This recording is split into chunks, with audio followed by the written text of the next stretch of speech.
नमस्कार मित्रों। हमारे शास्त्रों में बहुत सारा ज्ञान विज्ञान भविष्य का, अभी का और पूर्व का कहा गया है।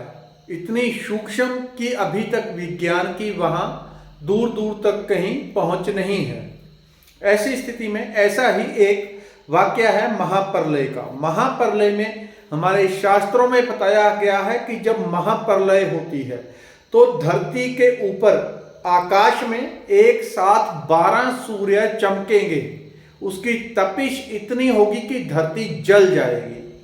अब हमारे शास्त्रों में यह महाप्रलय का कहा गया है, लेकिन ये जैसे मैंने पहले वीडियो में भी कहा था कि जैसा हमारे शास्त्रों में लिखा होता है उसको लोग गलत तरीके से प्रचारित करते हैं, गलत तरीके से समझते हैं, फिर कहते हैं शास्त्रों में ये व्यर्थ की बातें लिखी हुई हैं, जबकि खुद की समझ उनकी काम नहीं करती।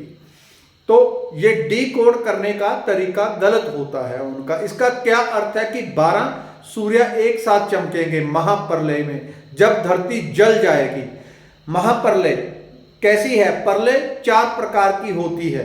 2 तो हमारे शरीर से संबंधित होती हैं, हमारे जीव जंतुओं के, पूरी प्रकृति के। 2 प्रलय पूरे ब्रह्मांडों से संबंधित होती हैं।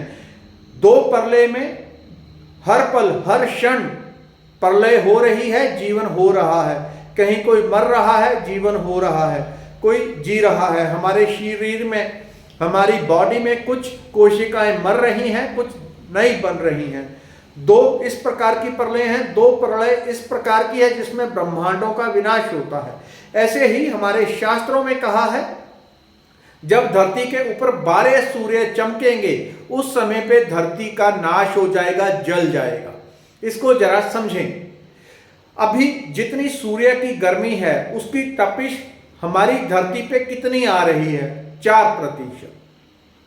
यानी कि 100 में से 4% उसकी गर्मी धरती पे आ रही है। 96 ऊपर जो ओजोन की परत जिसको हम कहते हैं, जो प्रकृति ने ऊपर हमें सुरक्षा चक्र दिया है जिसको ओजोन कहते हैं, वो रोक लेती है 96% को। और हम क्या कर रहे हैं? हम वो कर रहे हैं जो शास्त्रों में लिखा गया है। हम उसी को सत्य करने के लिए काम कर रहे हैं। दिन रात धुआं व्यर्थ का जितना हो सकता है वो हम उत्पन्न कर रहे हैं। उससे क्या होगा? उससे जो ऊपर ओजोन की परत है वो जल रही है, वो धीरे धीरे धीरे धीरे नुकसान पहुंच रहा है। और जब समय आएगा तो पूरी परत समाप्त हो जाएगी और जो 4% गर्मी धरती पे पहुंच रही है वो बढ़ जाएगी। कितनी बढ़ जाएगी? 12,896। 12,896, 4% तो पहले ही आ रही है, 96 और बढ़ जाएगी। यानी कि वो 12 सूर्य के बराबर उसकी तपिश हो जाएगी। एक ही सूर्य रहेगा, ऐसा नहीं कि 11 और निकल के आ जाएंगे। सूर्य वही रहेगा, उसकी तपिश 11 गुना बढ़ जाएगी, 12 गुना बढ़ जाएगी, 12,896 और पूरी हो गई जो हमारे शास्त्रों में लिखा है कि 12 सूर्य चमकेंगे और धरती जल जाएगी, महाप्रलय होगी। तो उसी की ओर हम बढ़ रहे हैं। कितनी जल्दी बढ़ना है ये मनुष्य के हाथ में प्रकृति ने अभी भी दे रखा है। थोड़ा उसको लेट किया जा सकता है, होगा तो होगा ही, लेकिन उसको लेट कर सकते हैं। तो ये हमारे जो शास्त्रों में लिखा हुआ है वो पूर्ण सत्य है, पूरा सही है, लेकिन जब हम उसको पढ़ते हैं, उसको डीकोड करते हैं तो गलत तरीके से करते हैं। उसी का अलग अलग गलत तरीके से अर्थ बताया गया है।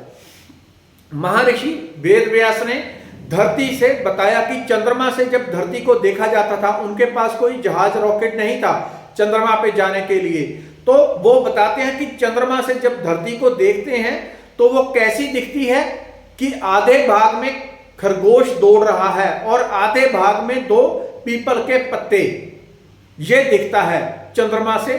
और आज का आप वर्ल्ड मैप उठाएं कि धरती, चंद्रमा से जब धरती को देखा जाता है तो क्या है, उसको पन्ने को उल्टा कर लें, आपको वही चीज नजर आएगी जो महर्षि वेदव्यास ने लिखी है।